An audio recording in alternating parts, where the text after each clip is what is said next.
Лидерска средба утре напладне и официјално ќе има, потврдија од владата, а според нивните информации единствено СДСМ нема да учествува на состанокот што го иницираше премиерот Мицкоски.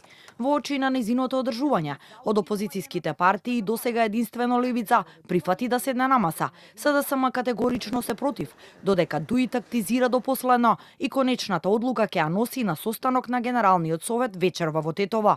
Покана за лидерска средба беше испратена до сите парламентарни групи застапени во собранието. Согласно досегашните информации со кои располагаме, единствено СДСМ нема да учествува на лидерската средба. Сепак лидерот на крилото на Алијанса за албанците Зијадин Села, кој неодамна се одвои од коалицијата со Ахмети, за Канал 5 вели дека покана за лидерска не добил.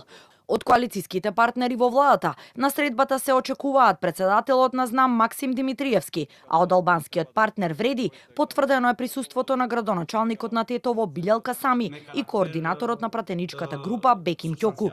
Иако според изјавите од Мицкоски, фокусот на утрешната средба ќе биде на реформските закони за ЕУ, укинување на пржинската влада 100 дена пред избори, како и изборот на народниот правобранител кој е заглавен во собранието поради немањето Бадентерово мнозинство.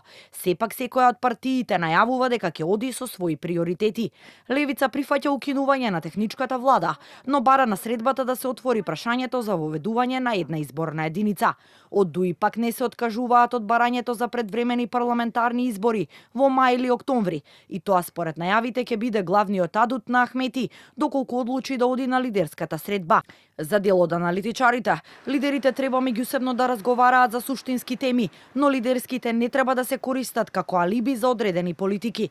Новинарот Столен Аумов не ја исклучува можноста утрешната средба да се искористи како терен за предвремени парламентарни избори, но согласен е дека реформските закони секако треба да бидат тема, затоа што се дел од европската патека. Јас сум за разговор, јас сум за споделување на одговорност, на обврски и на права се разбира, но да не биде тоа наметнато, да не биде исилено и да не се добие впечаток дека се користи лидерската средба како алиби за одредени политики. Ко веќе зборуваме за техничката влада како тема и може тука чудни коалиции да се случат.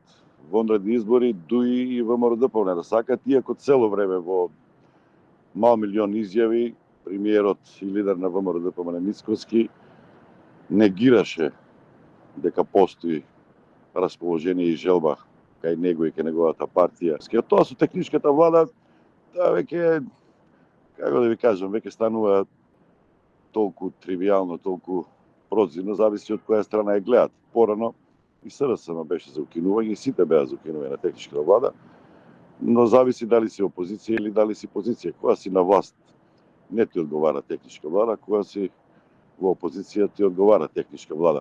Од СДСМ и денеска го повторија ставот дека се против укинување на техничката влада, која според нив е единствена шанса за некакви минимални услови за фер избори, без како што велат злоупотреби од власта.